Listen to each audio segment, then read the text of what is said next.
Thalita and Renato, Lyra. Memory fragments. Which just seems to be pictures, so look. Having a good time on a gen, that's lovely. Oh no, there's actually... She had never seen anything go so high or words. fall so far. Uncle Ignacio cheers along with the rest of the crowd. Young Thalita's ears vibrate from the sound, but she keeps her eyes on the falling kite. It looks like it's dancing, twirling in the wind as it descends.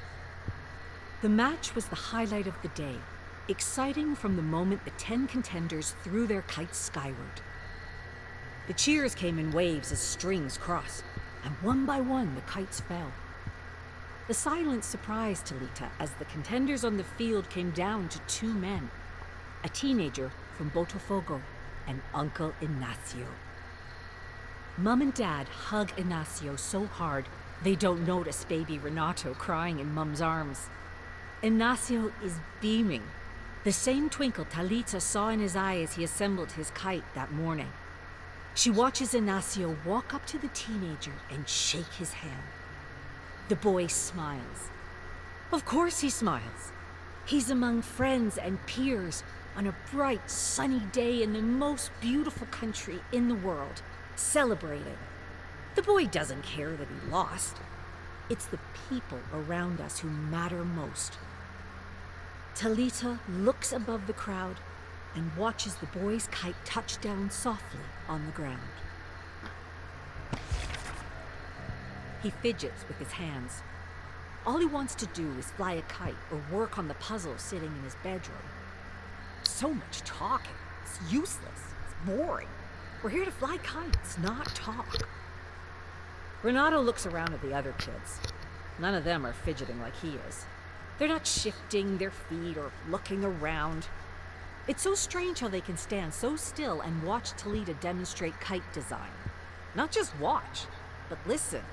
Really listen. But people always listen to Thalita. They listen to her thoughts and laugh at her jokes and talk to her and invite her to things. Grown-ups, kids, everybody. Renato tried one of her jokes himself. No one laughed. It's the delivery, my boy. He stops studying the other kids and watches his sister. She is special, even among the kids their age. He makes eye contact with her and she smiles. He smiles back, but it's a sad smile. He knows, no matter how hard he tries, no one will ever look at him the way they look at her.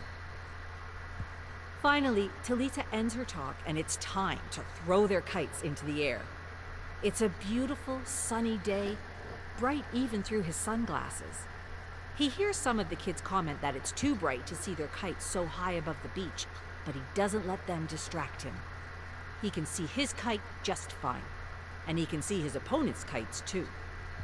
Thalita says it's unsportsmanlike to knock out other kites so quickly. Renato never understood this. It is literally the game. His smile grows as each opponent falls. A true, joyous smile. Hold on. Why is my string gone slack? Renato looks up and sees his kite floating downward. Thalita's cheering next to him, grabbing his shoulders and whooping. No, this cannot happen. If I can't be popular and I can't be a winner, then what can I be? Thalita accepts the bottle from her friend on the right. Whatever's in the bottle, she likes it. After a generous sip, she passes the bottle to her friend on the left.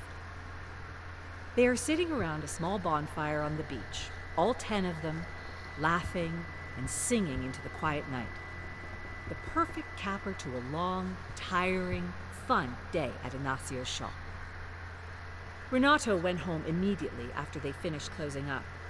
He rambled about needing to prep, and his rambling turned into a lecture about how Thalita should prep too. She stopped listening at that point. What a silly boy. Thalita laughs at the thought. Renato doesn't have the slightest idea. This time with friends, most of whom she met at the beach, is many-splendored. It is careless abandon. It is utter joy. And it is prep. Thalita has crossed kites with most of these kids. Some of them she had taught herself. Others were already regulars when she started working for her uncle. All of them are very good kite fighters. And Thalita has been around them long enough to realize they fight kites the way they tell jokes, sing songs, and ask questions. Some of them handle victory with more grace than others, and some of them suffer defeat with more bitterness. Being with her friends helps her be a better kite fighter, before, during, and after the match. And she gets to stay up all night having fun. Try beating that, Renato. It was his most difficult match. Renato always liked ending a kite fight quickly, and he knows that Thalita knows this. She did what he expected her to do, stay away from him early on and let him take down most of the competitors. Renato was happy to do it. There's a reason I can take down these other fighters. This sport is a puzzle. I've put in the work. I've studied the puzzle. When the field of competitors narrowed to Renato and Thalita, he turned his focus on her. He went on the offensive, chasing her back and forth across the sky. Her theatrics always annoyed him. This is not supposed to be a show. This is a fight. Renato finally outmaneuvers his sister and catches her string with his kite. Tangled, they tug at their strings. Not too much, Renato reminds himself. One sharp pull is all it takes to snap your string and hand victory to your opponent. The crowd is louder than ever, waiting in anticipation to see who will win. But Renato already knows it will be him. A few gentle pulls of his string, and he saws through Thalita's line. His kite soars, the last one in the air, as Thalita's begins its descent. The crowd cheers, but Renato doesn't hear them. Victory is for him and him alone, and one other person. He runs to his sister and picks her up in a big bear hug. Whatever their differences, whatever way she bothers him, Thalita has always been there, pushing Renato to be better in every way, whether she knows it or not. Renato won, but it is their victory together. That's lovely.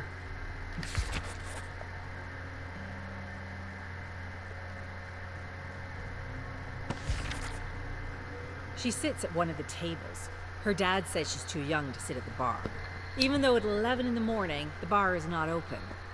As if she's going to jump behind the bar and start serving herself cachaça or something. Dad returns from outside, holding the stranger by the shoulder.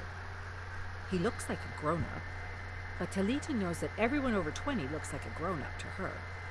At 10 years old, the world is still divided into kids, big kids, and grown-ups. Thalita was with her dad when they crossed paths with the stranger. Thalita was going to be dropped off at home for lunch. Mom is home for the afternoon, and Dad needs the afternoon with his band. But that plan changed when they found the stranger spray painting the club in the alley. Dad takes the stranger across the club. He's calling out for Angelo, the club owner. He doesn't seem to notice Thalita or his band hanging out on the stage for that matter. He wouldn't want me to follow him. He yelled at me to go back in the club when the stranger started cussing outside. She shifts from seat to seat, table to table, closer to Dad, Angelo, and the stranger. They're standing together by the hall to Angelo's office. They have no idea Thalita is inching closer and closer. Dad shows Angelo a picture on his phone. She remembers Dad took a picture of the graffiti. Angelo studies the picture, and his usual scowl lightens into a smile. She doesn't hear what he says, but she hears the three of them laughing. By the time she's close enough to eavesdrop, Angelo has taken the stranger down the hall. Dad finally notices Thalita. What just happened, Dad? He looks back down the hallway. I think I just got that young artist a job. Who the hell is that? Renato flicks the switch and the lights crackle and hum. It is still dark outside, and through the window he can hear the waves rolling against the shore. 2 hours. That's how long Renato has until Uncle Ignacio comes to open the kite shop. The floor beneath Renato's sandals crunch as he gathers his supplies. Uncle Ignacio gave up trying to sweep the sand out of the shop years ago. He would say the shop was one with the beach. Thalita would complain about it, but she never did anything about it. Today is the day that Renato does something about it. And he wouldn't just stop at sweeping some sand off the floor. The counters need a deep clean, and the windows. Renato is excited to replace the garbage bin with the one he bought last night, the one with the lid that you open with the foot pedal. Ooh. Once he sweeps the last of the sand out of the shop door, he fills a bucket with soapy water. I've been working at Ignacio's shop for 3 years now. I came into work every day. I did my job well enough to make Ignacio and Thalita happy. But I should have stepped up like this long ago. He scrubs the grease stains off the floor, taking the last stubborn grains of sand with them. He remembers what Mauricio told him in his last days of hospice care. Everyone gets to where they're supposed to be, and everyone gets there in their own time. Renato grew to love volunteering at the retirement home. Taking care of others taught him a lot about taking care of himself and the people closest to him. He blinks and realizes the sun is pouring through the open windows. He can hear people laughing along the beach as they put down their towels and open their parasols. Ignacio's at the door, speechless. The shop hasn't looked this clean in years. Wait until Thalita sees it. It was supposed to be a fun girls' night out. Ooh.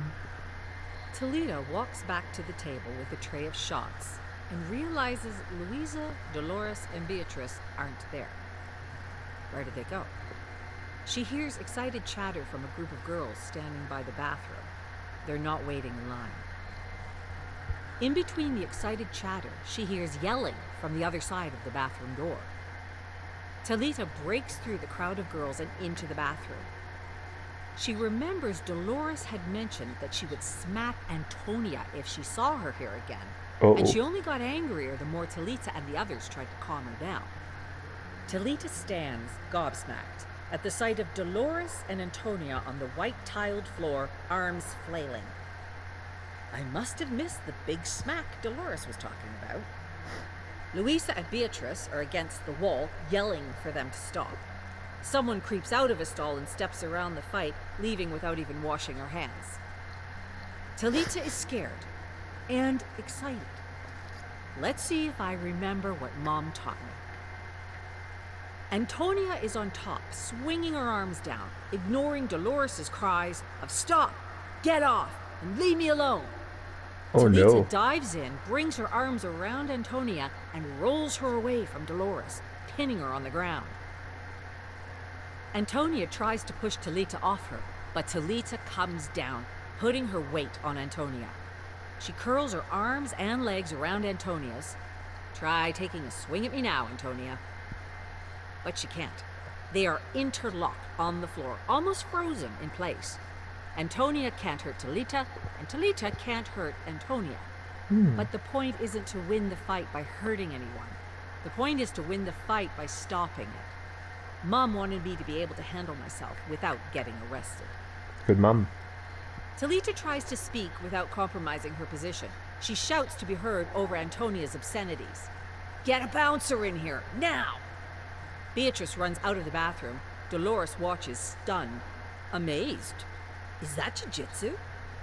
Thalita smiles. Mom always said it would come in handy one day. Lovely. His mother would always say, "No one is an island." Renato knew what the saying meant, and he knew it wasn't true.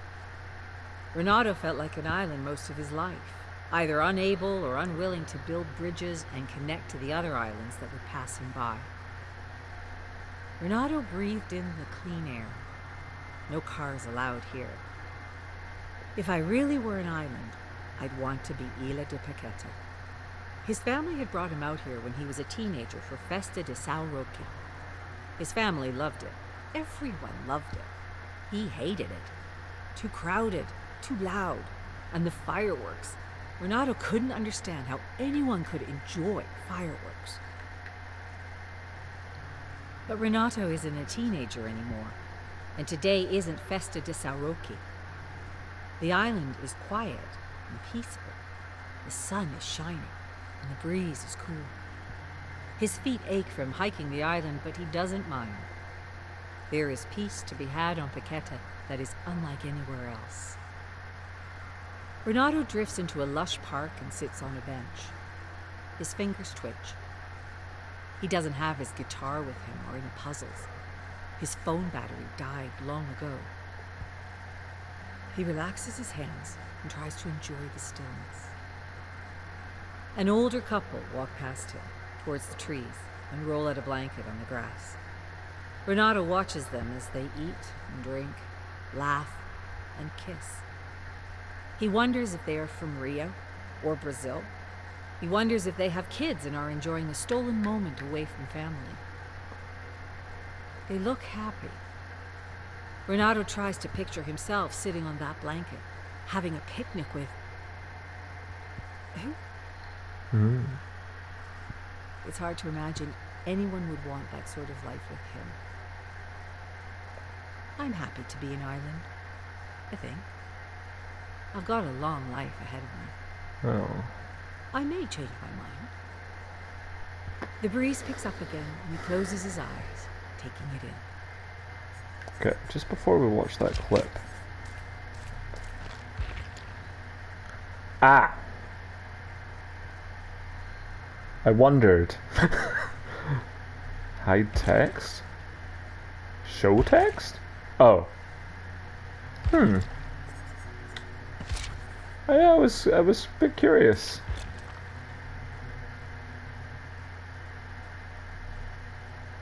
Okay. I don't see anything super nefarious here. But yeah, I was just curious.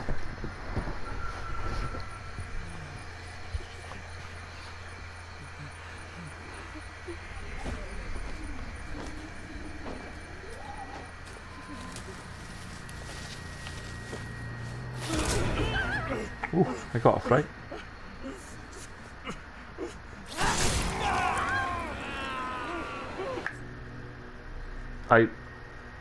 Did it end? Did I stop it? I didn't feel like it ended naturally. I didn't think I pressed anything. Apologies.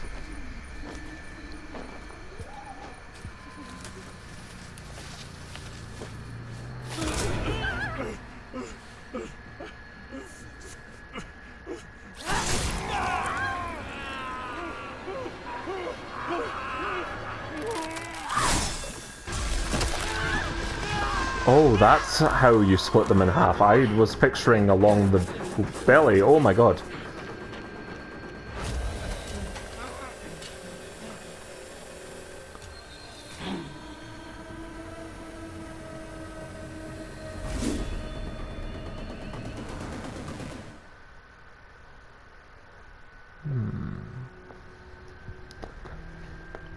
Okay then.